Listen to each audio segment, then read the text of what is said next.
Saben bengi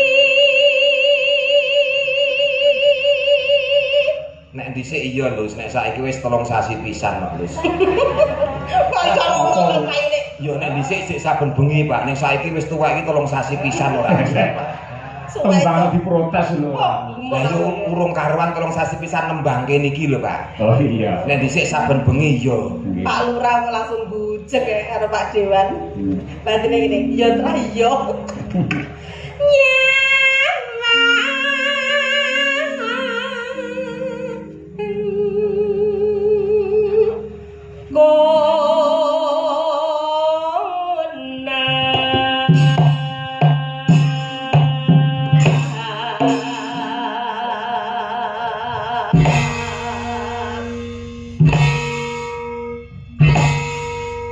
Krawitan iki nek wis madang karai. Seniman pilihan. Jos, Jos gandos. kompak.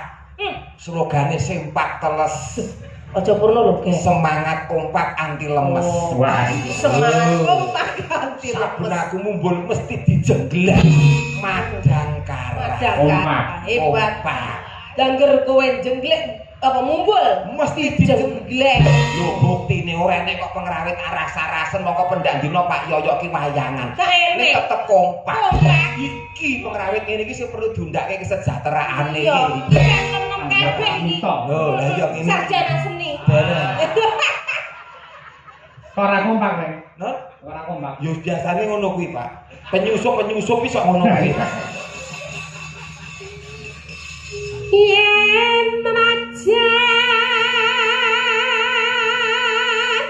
hamong karo janur kuning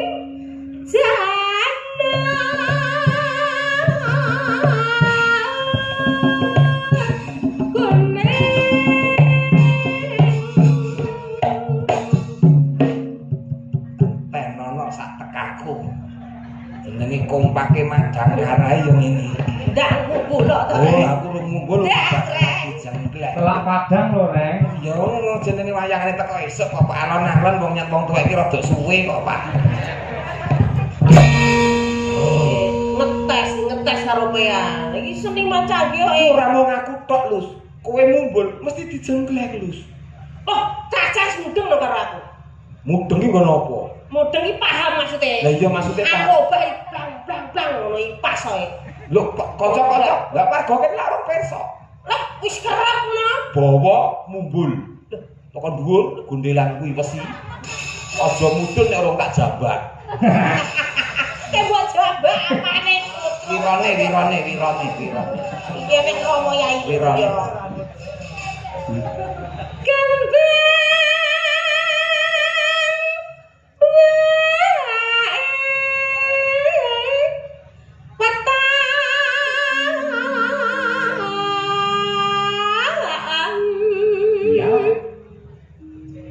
Kembang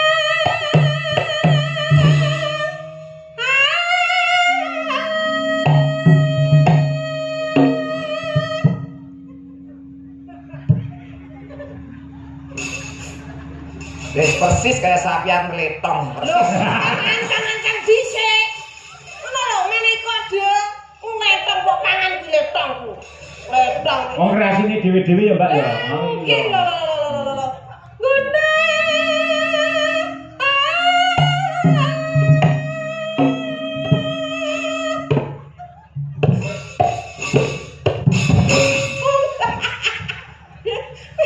Ya ta, kayak aku kopling ngono lho. Ya matur to, nyuwunmu ki sing kepiye? Matur sing becik karo kanca-kanca. Maksudnya ini lho Mas, lah aku ngumpul ya kendang anu gareng ngono ki ditabuh bareng-bareng ngono lho. Aku ngumpul, tabuh iki diakak ngono. Oh, tabuh diakak, ya. Masa radil aku Jelas. kowe.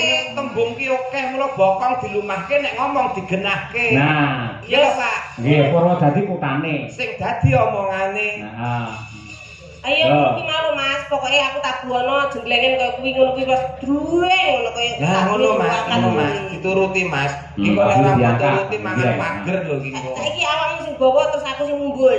Nah. Oh iya iso. Ndang. Guna.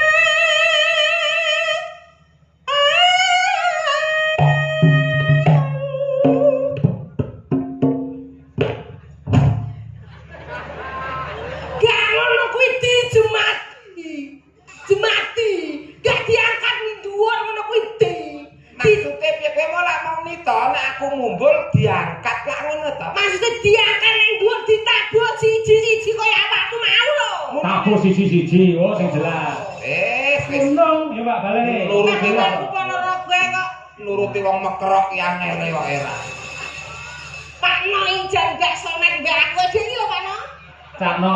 Cak No langsung viral. Guna.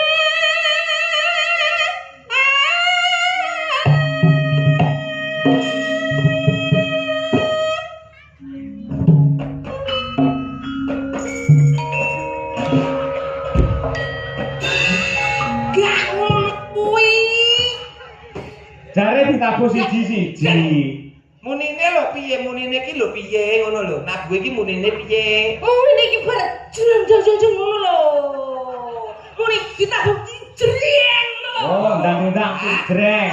Oh iya. Aku wong Ponorogo ora. Turutan ora mbok turuti uda ning panggung wong iki. Aku dhewe kayak kesenengan kok ya. Guna.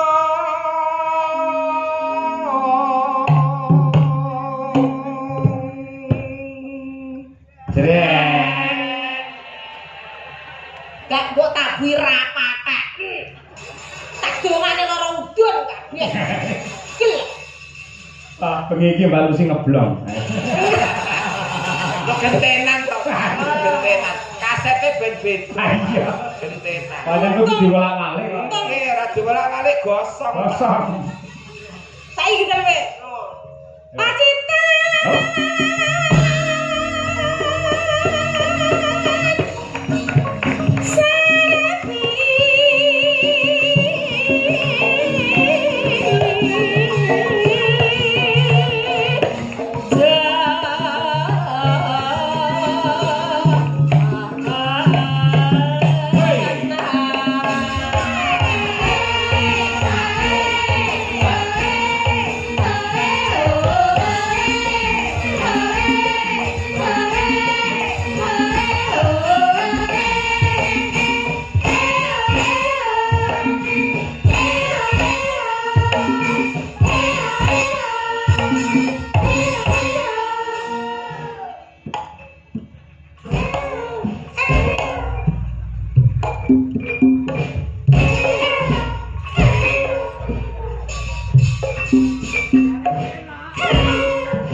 Lek kepenakan lali koncone.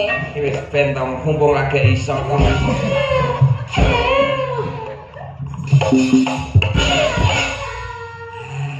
Ning Ponorogo iki kota santri. Kudune dhewe berkarya dengan penuh etika. Sampeyan njenengan Mbak Lucy olehne aja didemne Mbak Lucy. Jenenge enggak sopan. Maksudnya sirahe Madhepe rono. oh, Oh, ngono kuwi aja langsung madhep rene. Ayo. kok ngadepe mriko kan ta? Nggih. Ngerti to, paham to? Aha. Oke, yo. Akhlakul karimah kudu dijaga. Iya, iya. Yo, ndeblak entak. Yo, Ji, rok lu.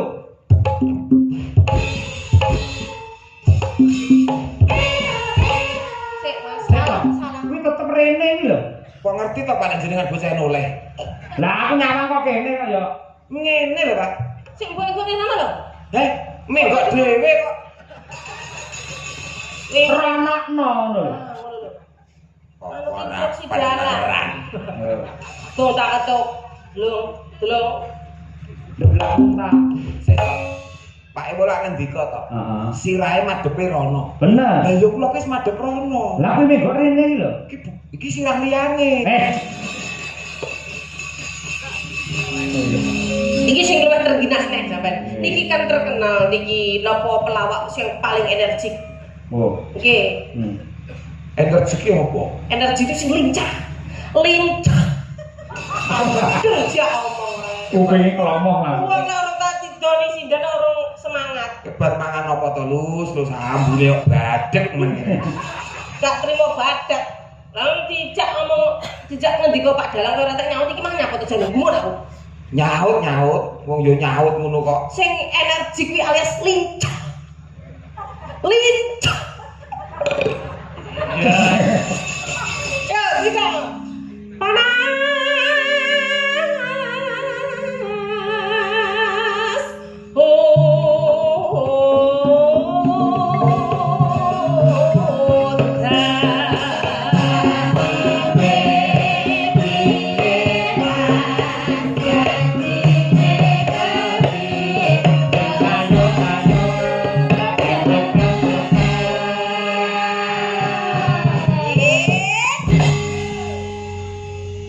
Para penonton ki ora wis biasa lek perjengkleng iki sak munggulan wis biasa. Pelawak-pelawak ini mumbul sampe 20 biasa. Lah terus piye? Siji ya apa sini-sini no makmu adoh kok pulang kono kok. Lah kudune kok wis piro? Lah ya sesuai sing ngabot cah 6 sigak jeng minimum 10. Jalukmu ping piro? 10. Tak turuti. Sapa ngerti iki permintaan terakhir. Sesuk sing nang awi ku ora 10 ngono lho Pak maksud iki. Awang maring tratap sampe ning ngendika ora. Sing nang awi sok ben iki cukup 5. Oh iya. 10 ta? Ayo. Dulang tak.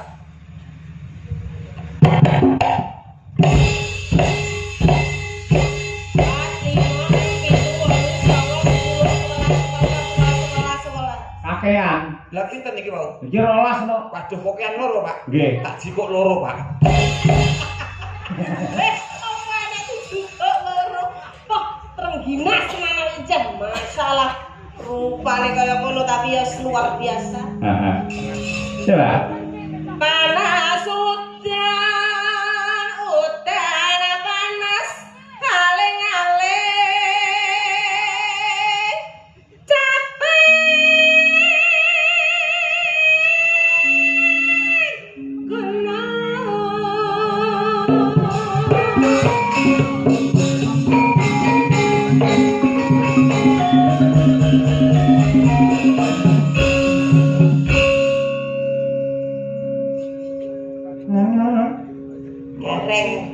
Aku.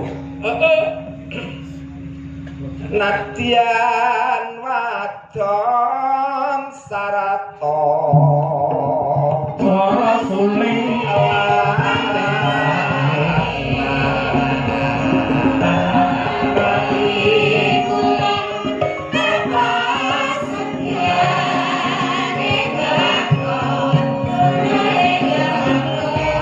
masuk lan jamipun saking dulu.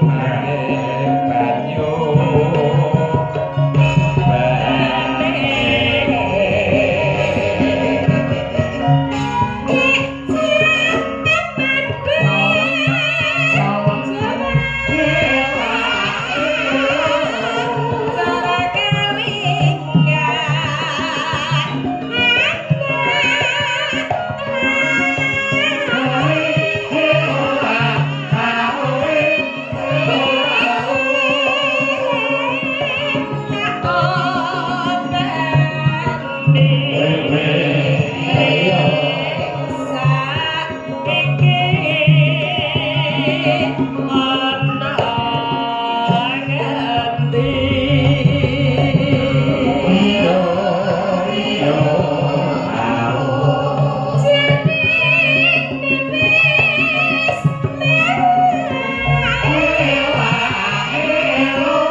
diberkahi Bapak Kapolsek Tasik kersa lenggan. Nggih, Bapak Daramil nggih. Masyaallah matur sembah nuwun. Mugi sehat panjang yuswanipun. Amin nggih.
Terima kasih. Jawa sami-sami luar biasa. Nggih. Tembang menika kula wau diplaturaken dumateng para pepundhen kula, para guru-gurunipun, mbah kiyainipun, anak kula pun Brahma Kesawa ingkang lenggah wonten ing Ngabar. Mbahe Brahma ya kuwi Mbah Kung Wahib, ya sing wis ngrengkuh Brahma kaya putune dhewe. Pak Jainul gimekaten wis kaya bapake Brahma dhewe teng mriki. Ugi Pak Nasrul lan sedaya kemawon Bu Maryam ingkang nyatanipun ya karo mblentah santri ning ya tetep tresna kali budaya. Ya, luar biasa. Wonten kata lupen ugi dumateng penggemar setia Ki Cahya Putati wonten channel YouTube kathah sanget ingkang rawuh dalem niki. Wah nggih. Nggih salam. Nggih. Kula menika dipun tenggani kalian anak kula lanang Mas Nanda menika mahasiswa isi Surakarta. Jurusan pedalangan sing sok ngasta wonten mriki Mbak Lucy, Mas Nanda niku. Oh, ngaten. Ndi butahe? Nggih. Mas Nanda ndi? Ndele. Oh, nggih. Oh niku nggih. Wis tau dijak. Blas. Nggih, siap kathah mriki dalang muda luar biasa. Nggih, leres. Yang pernah meraih beberapa prestasi juga. Alhamdulillah. Kan tegese wayang ora bakal punah mergo tuwuh generasi dan generasi lebih baik terus. Nggih. Menika wonten nawala saking pepundhen kula Bapak Haji Suli Daim MM, Wakil Ketua Komisi E, Wakil Ketua Fraksi PAN ingkang ngersakaken lelagon Apa iki? Wijaya Kusuma. Ha nggih. Wijaya Kusuma. Nggih. Tapi golekne kanca Mbak Lucy. Oh nggih, kita ayo-ayo, Pak.